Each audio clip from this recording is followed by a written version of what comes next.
د پودکاسټ دریمه برخه د قوشتېپې کانال د زراعتي انقلاب او اقتصادي پرمختګ لویه هیله.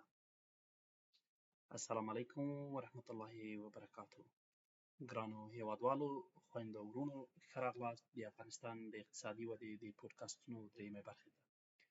په تېره برخه کې مو وویل چې کرنه د افغانستان د اقتصاد ملا تیر دی، خو کرنه یوازې حاصلخیزه ځمکه نه غواړي، د هر څه وړاندې اوبه غواړي. په نړۍ کې داسې هېوادونه شته چې زرګونه کیلومتره دښتې یې په اوبو شنې کړي دي.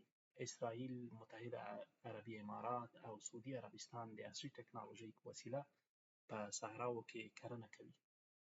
افغانستان برعکس د طبیعي اوبو له پلوه د نړۍ له شتمنو هېوادونو څخه دی، خو له بده مرغه د دغه اوبو له لویې برخې څخه تر اوسه بشپړه ګټه نه ده اخیستل شوې. نن به د افغانستان د اوبو د قوشتېپې د سر ستر کانال او د دې سترې پروژې د اقتصادي، زراعتي او ملي اهمیت په اړه خبرې وکړو.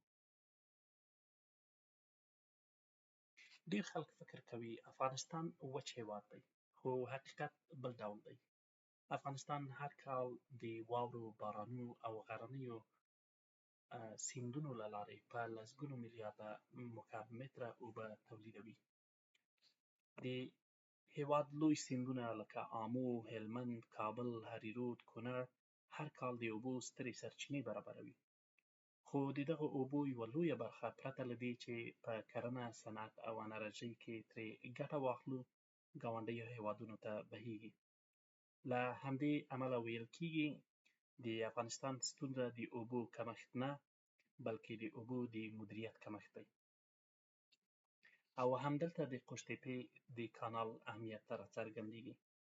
دا کانال چې شاوخوا 215 کیلومتره اوږدوالی لري، نږدې 100 متره سور او تر 8.5 مترو پورې ژوروالی لري، د افغانستان په تاریخ کې د اوبو د مدیریت تر ټولو ستره پروژه بلل کېږي. دا یوازې یو کانال نه دی، دا د افغانستان د اقتصادي راتلونکي لپاره یو نوی باب دی. کله چې دا پروژه بشپړه شي، اټکل کېږي چې له 550,000 هکتاره څخه زیاته ځمکه به خړوبه شي.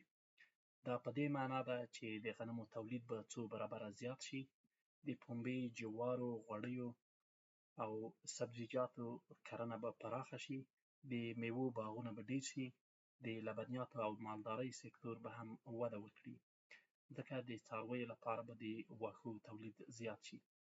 کله چې کرنه پیاوړې شي، یوازې بزګران نه، بلکې ټول اقتصاد ورسره حرکت کوي. کرنیز محصولات به فابریکو ته ولاړ شي، هلته به اوړه، غوړي، د رومي بانجانو روب، د میوې جوس، وچ میوې او نور محصولات تولید شي. دا ټول د زرګونو نوو دندو، د صادراتو د زیاتوالي او د کلیوالي اقتصاد د ودې معنا لري. د قوشتېپې کانال کولی شي افغانستان له یو واردوونکي هېواد څخه په تدریجي ډول د کرنیزو محصولاتو صادروونکي هېواد ته واړوي. ګرانو اوریدونکو، یوه مهمه خبره باید هېره نه کړو، د کانال جوړول د بریا یوازې لومړی ګام دی. که موږ همغه دودیزه اوبه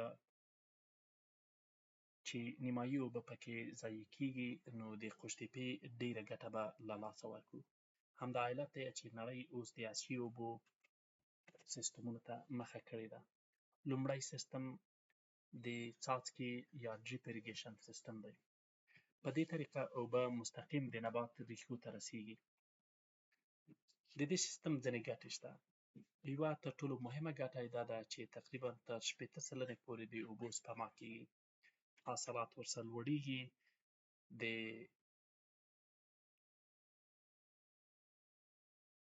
کیفیت د محصولاتو ورڅخه کېږي او د خاورې د مالګین کېدو مخنیوی ورسره کېږي. دوهم سیستم چې دی هغه د سپرینکلر یا د اوبو د شیندنو یا د اوبو د بادولو سیستم دی، چې اوبه د باران په څېر شیندي او د غنمو او وښو لپاره ډېر مناسب دی. همدارنګه د ځمکو د لیزري هوارولو، د خاورې د رطوبت سنسرونو او د هوښیارو اوبو سیستمو کارول د افغانستان د راتلونکي کرلې مهمو برخه جوړولی شي.